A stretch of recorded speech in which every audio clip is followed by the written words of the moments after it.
India ने public places में smoking ban करके हेल्दी फ्यूचर की तरफ एक बड़ा कदम उठाया है। यह फैसला सेकेंड हैंड स्मोक के गंभीर हेल्थ रिस्क को पहचानता है।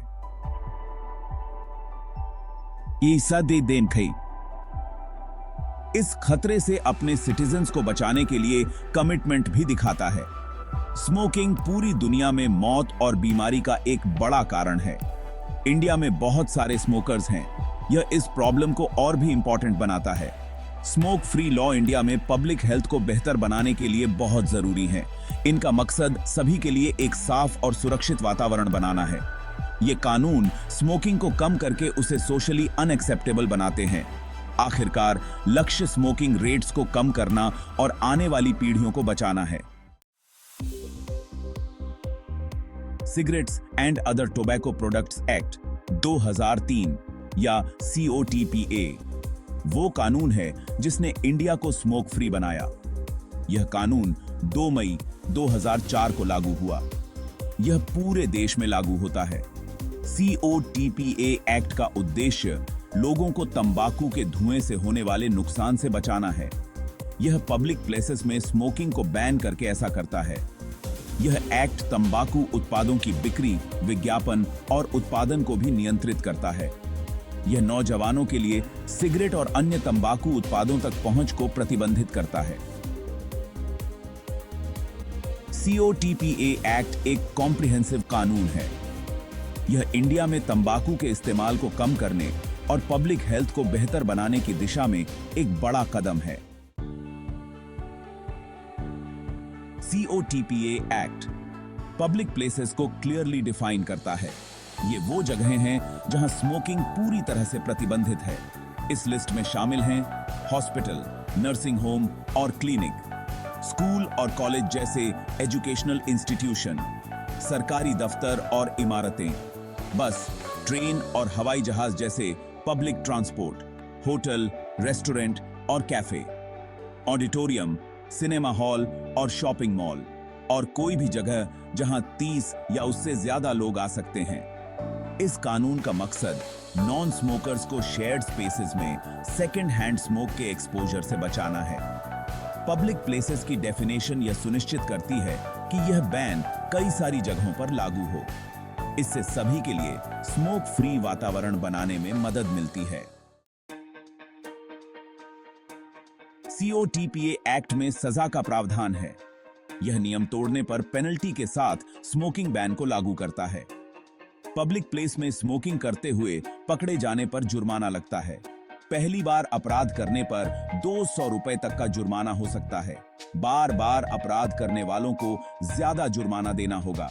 यह कानून उन लोगों को भी दंडित करता है जो स्मोक फ्री जगहों पर स्मोकिंग की अनुमति देते हैं। इन पेनल्टीज का मकसद लोगों को कानून तोड़ने से रोकना है। वे स्मोकिंग बैन की सीरियसनेस को उजागर करते हैं। वे स्वच्छ हवा के अधिकार का सम्मान करने के महत्व पर जोर देते हैं। धारा 5 बैन को बरकरार रखना। कोर्ट के अहम फैसले। कोर्ट के कई फैसलों ने स्मोकिंग बैन को लागू करने को मजबूत बनाया है। इन फैसलों ने COTPA एक्ट के प्रावधानों को स्पष्ट किया है। उदाहरण के लिए 2001 में मुरली एस के बांदिया देवड़ा बनाम यूनियन ऑफ इंडिया के केस में सुप्रीम कोर्ट ने पब्लिक प्लेसेस में स्मोकिंग बैन की संवैधानिक वैधता को बरकरार रखा। इस ऐतिहासिक फैसले ने पब्लिक हेल्थ की रक्षा के लिए स्मोकिंग पर रोक लगाने के सरकार के अधिकार की पुष्टि की। एक और अहम फैसला दिल्ली हाई कोर्ट ने सुनाया। इसमें फैसला सुनाया गया कि टैक्सियों जैसे कमर्शियल कामों के लिए इस्तेमाल होने वाले प्राइवेट व्हीकल्सों में स्मोकिंग करना भी COTPA एक्ट के तहत प्रतिबंधित है। इस फैसले ने स्मोकिंग बैन के दायरे को बढ़ा दिया। इसने स्मोक फ्री कानूनों को लागू करने के लिए न्यायपालिका की प्रतिबद्धता का प्रदर्शन किया।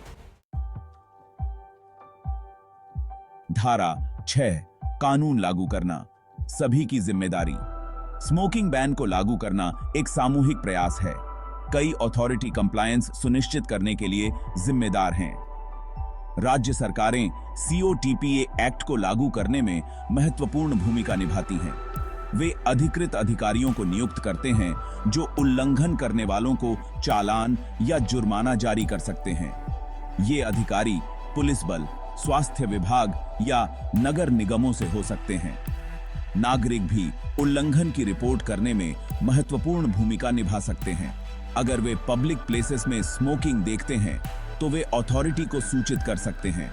कई राज्यों ने उल्लंघन की रिपोर्ट करने के लिए हेल्पलाइन या ऑनलाइन पोर्टल स्थापित किए हैं। यह कानून को बनाए रखने में जनता की भागीदारी को प्रोत्साहित करता है।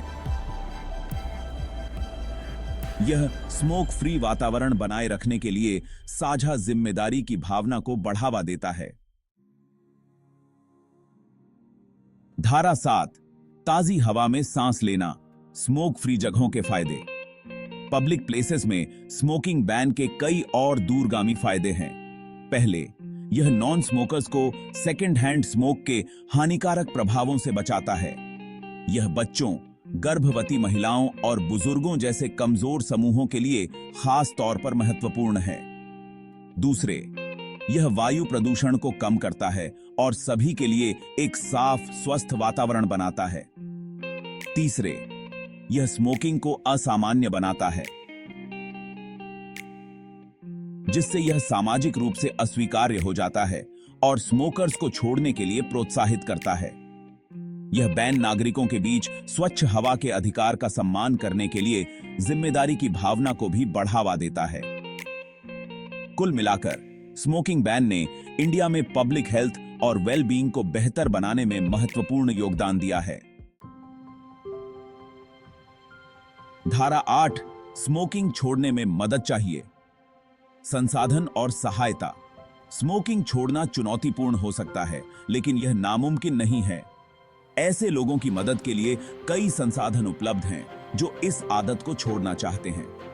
भारत सरकार राष्ट्रीय तंबाकू नियंत्रण कार्यक्रम या NTCP चलाती है। यह स्मोकिंग छोड़ने की चाहत रखने वालों को काउंसलिंग और सपोर्ट सर्विस प्रदान करता है। कई गैर सरकारी संगठन और निजी संगठन भी सेसेशन प्रोग्राम और संसाधन प्रदान करते हैं। ये प्रोग्राम स्मोकिंग छोड़ने की पूरी जर्नी में स्मोकर्स को सपोर्ट करने के लिए काउंसलिंग, दवा और व्यवहार थेरेपी का संयोजन प्रदान करते हैं। स्मोकिंग छोड़ना सबसे महत्वपूर्ण कदमों में से एक है जो व्यक्ति अपने स्वास्थ्य के लिए उठा सकते हैं।